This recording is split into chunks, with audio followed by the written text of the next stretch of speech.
삶은 노동과 생계만으로 이루어진 것이 아니다. 우리는 기쁨을 찾고 마음을 가꾸며 정신을 안정시키는 시간을 가져야 한다. 그 과정에서 취미 생활은 단순한 여가가 아니라 인생을 더욱 풍요롭게 만드는 중요한 요소가 된다. 부처님의 가르침을 통해 어떻게 의미 있는 취미를 가질 수 있는지 살펴보자. 첫째, 심한 마음을 평온하게 하는 취미를 선택하라. 부처님은 마음의 평온이 곧 행복이라고 하셨다. 취미 생활도 단순히 시간을 보내는 것이 아니라 내면을 안정시키는 방향으로 선택하는 것이 중요하다.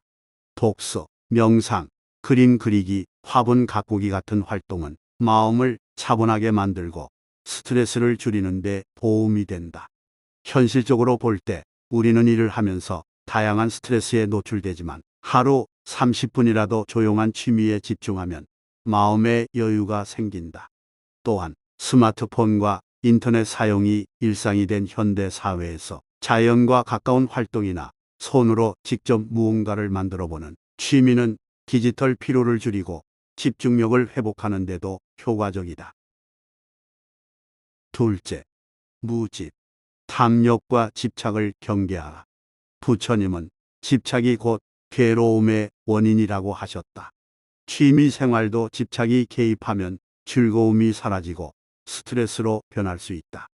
예를 들어 취미로 골동품을 수집하는 사람이 점점 더 희귀한 물건을 원하면서 금전적 부담을 느끼거나 운동을 하면서 성과에 집착하여 지나치게 무리하는 것은 취미 본래의 목적에서 벗어나는 것이다. 현실적으로도 우리는 종종 취미를 핑계로 과소비를 하거나 남보다 더 잘해야 한다는 경쟁심에 사로잡히는 경우가 많다.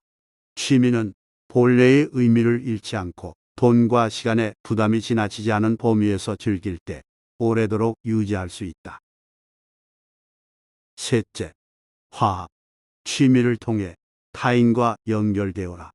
부처님은 수행이 혼자만의 길이 아니라 함께하는 과정이라고 하셨다. 취미 생활도 마찬가지로 홀로 즐기는 것도 좋지만 사람들과 함께할 때 더 큰 의미를 찾을 수 있다. 함께 운동을 하거나 음악을 연주하거나 글을 쓰고 나누는 등의 활동은 인간관계를 돈독히 하고 삶의 활력을 준다. 현실적으로 보면 우리는 나이가 들수록 인간관계가 점점 줄어든다. 특히 50대 이후에는 직장과 가정 중심이었던 생활이 바뀌면서 새로운 사회적 관계를 만들기 어려워진다. 이럴 때 취미를 통해 새로운 사람들과 교류할 수 있다면 자연스럽게 고립을 피하고 건강한 관계를 유지할 수 있다. 오프라인 모임이 어렵다면 온라인 커뮤니티나 소모임을 통해서도 취미를 공유할 수 있다. 넷째, 중도. 취미는 삶의 균형을 잡아주는 도구가 되어야 한다. 부처님은 중도의 삶을 강조하셨다. 즉, 극단적인 방식이 아니라 조화로운 삶을 살아야 한다는 뜻이다. 취미도 일이나 가정 생활을 해치는 것이 아니라 오히려 균형을 잡아주는 역할을 해야 한다. 취미에 너무 몰입하여 가족과 시간을 보내지 못하거나 본업을 소홀히 하는 것은 바람직하지 않다.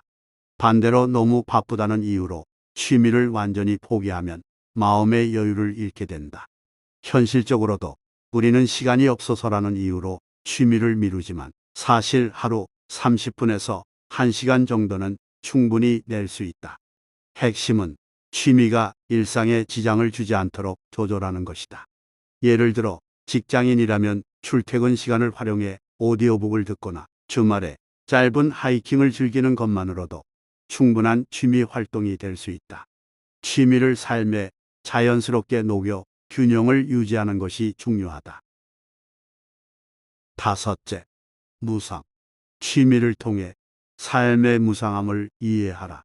부처님은 이 세상 모든 것이 무상하다고 하셨다. 취미를 통해 우리는 변화를 받아들이고 집착에서 벗어날 수 있다. 예를 들어 꽃을 가꾸는 취미를 가진 사람은 꽃이 피고 지는 과정을 통해 자연의 이치를 배운다.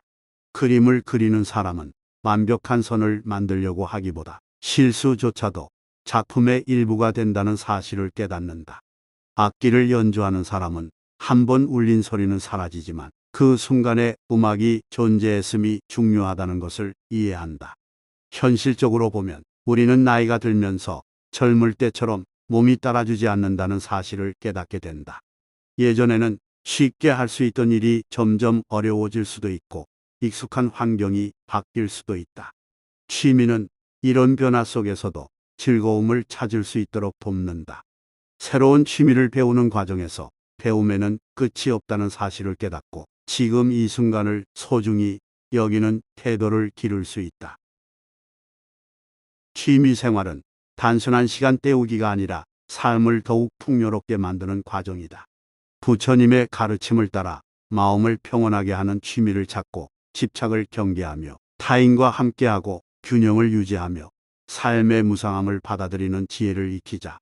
이렇게 한다면 취미는 단순한 여가 활동을 넘어서 남은 인생을 더욱 의미 있게 만드는 길이 될 것이다.